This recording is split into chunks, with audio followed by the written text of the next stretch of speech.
Because the world doesn't care about you. You don't have that. You're not blessed in the world. You don't have a purpose in the world, but in Christ Jesus you do. Build on Him. Let your life build on Him, not on the world.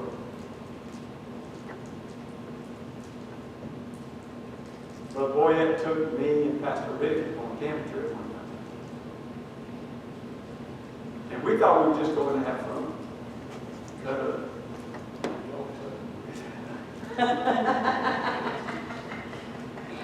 What we found out was there were some lessons going to take place in that camping trip.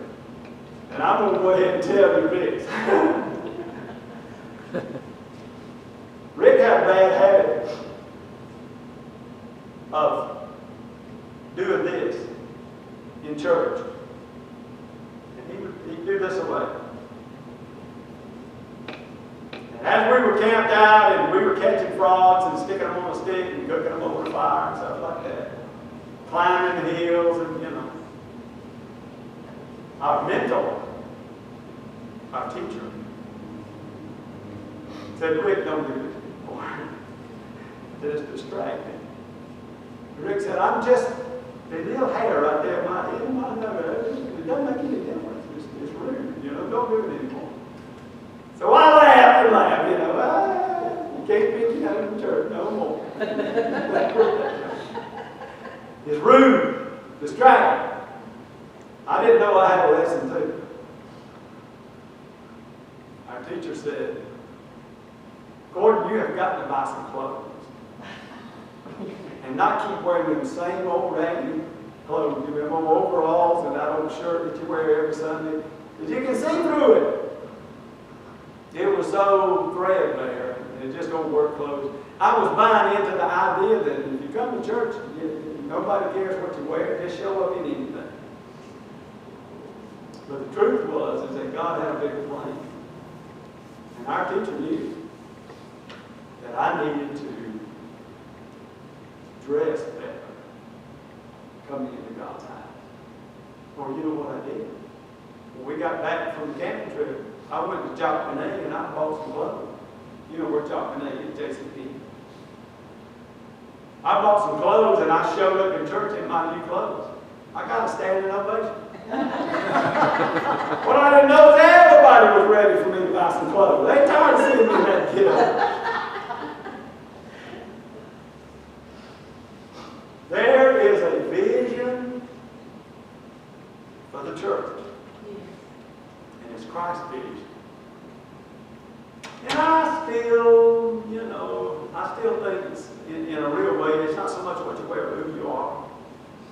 Really and truly, deep down inside, it's a spiritual matter, not a fashion matter. But at the same time, there is improvement in everybody. There's room for some improvement in this vision. And mostly, it's spiritual improvement. Mostly, it's the things that we're doing that are not part of the vision. The things that we're doing that maybe even hinder the vision. And I wonder sometimes if in our living the vision in this day and time, we haven't manipulated and changed and worked on the vision that is Matthew 5, 6, and 7. And by the way, Jesus goes on after teaching to demonstrate in verse 8 what He's been teaching. And then He involved the disciples in the teaching. He said, you do it. And the disciples go out and do ministry and come back rejoicing. I wonder sometimes if we have failed in our living the vision to come through the gate. Because we're all acceptable. We're all fine. It's all right. Overalls, brogans, see-through shirt, it don't make any difference. You're just here. We're glad you're here. But there is a reality of the vision that says, at some point, we have to come through the gate. some point we have to make a commitment to Christ Jesus that is exclusively His. Can I say it this way? In our sanctifying moment, we give up our rights to ourselves in favor of God's interest in other people. We give up our right to ourselves in favor of God's interest in other people. I'm afraid that sometimes in the vision we lose sight of our foundation. We wander off the rock and begin to dig in the sand thinking there's something there for us. The rock doesn't seem like it's doing for me what I need for it to do. I'm going to start digging in the dirt again. And when we get off the rock, we have gotten off of our source of power. We've gotten off our source of blessing.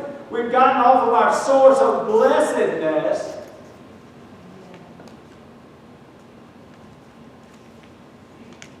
And we could be swept away.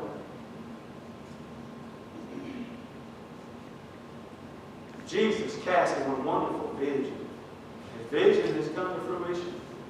We are the church. We are part of that vision. This church right here in this spot was at one time a vision, now a reality. We've had to modify it sometime. But boy, we had to take the steeple off the church. I don't know if you noticed when you came in, but it ain't that.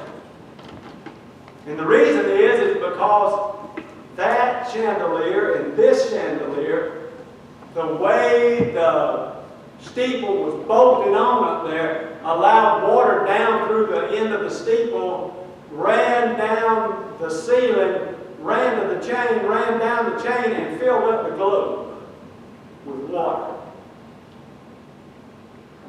And the water in the globe rusted the bolt in two that was holding it on. And sitting right over there where Miss Esther is, Janice Williams was there one day, and that globe come loose. And it just missed her. I came in one day after we'd come back, and that globe had fallen, and it hit the pew and slung rusty water all over that pew and all over the floor. I never got that messed up.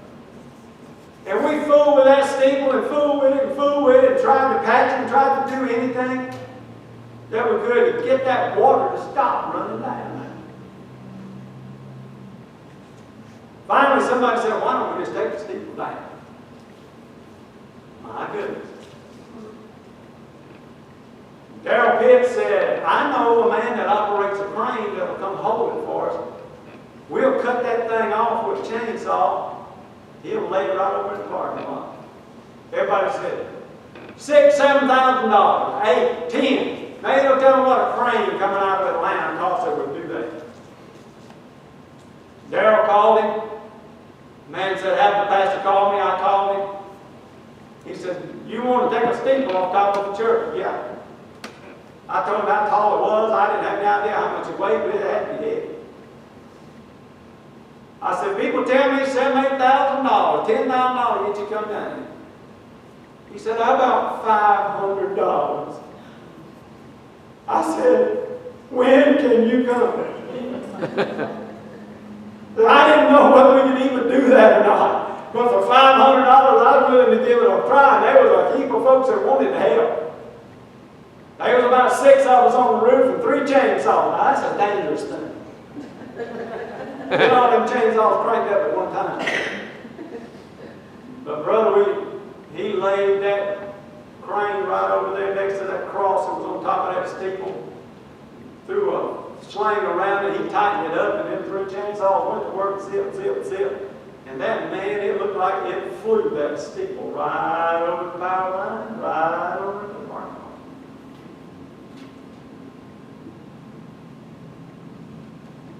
We had to work on it some more because all of the bolts that you see up there still, they go through the roof. But we finally got it worked out. And then one day we were able to get a brand new roof. And the roofer said, we got to cut these steel plates off up here some kind of way. I said, please don't. Just roof over. Because if you cut that, you're going to leave a hole in the roof where the bolt was. He said, no, we don't want to do that. Everybody said, what are we going to do with the steeple? There it lays. One day I was coming by McIntosh Baptist Church, their sign has a little cross right there on one corner, like this. So that's what we can do. If you look when you go outside, there's a cross stuck to the front of the sign. That's that cross. Took it down, there on the guinea pigs, welded it on that sign. Rick Foster took them big old arches, just like these big arches here. I said, what in the world do you want them for? I don't know. I just had to throw them away. As far as I know, they're still over there laying in his yard.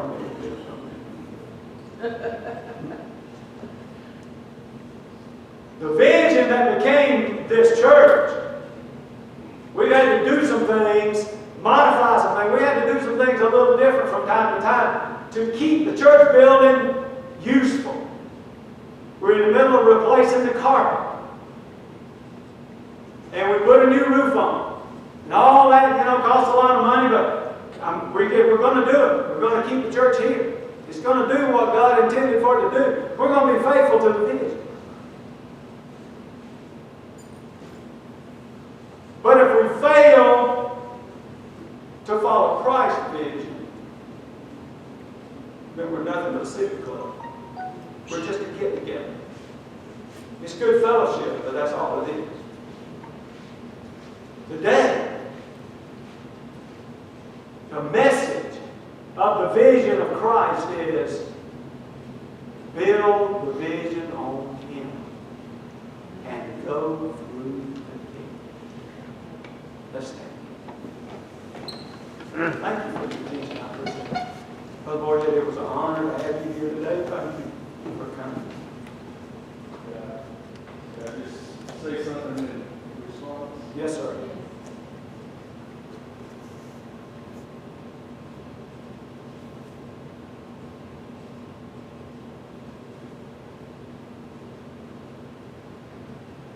My Lord and my God, you always been so faithful. He has never failed. Amen. And the vision for your church is already present with the life here. I remember Brother Tim Reeves talked about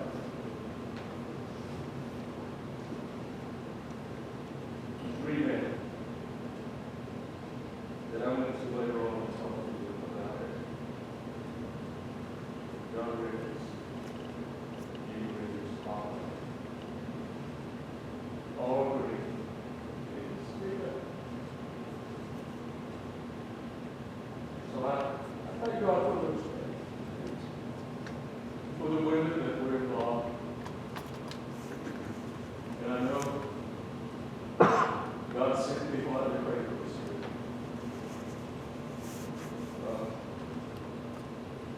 And others that came in. They seemed impossible, but God who specializes in things not possible. I know I said over and over, we can't do it. It's impossible. But God can. Yes. And He did. So the people that are represented by this church are the most important, as you said. I remember there was one night, like at 11, 12 o'clock, my wife, myself, Martha, and Mother Mary, well, and she brought that we put up that. I remember Martha lay down. She was a little girl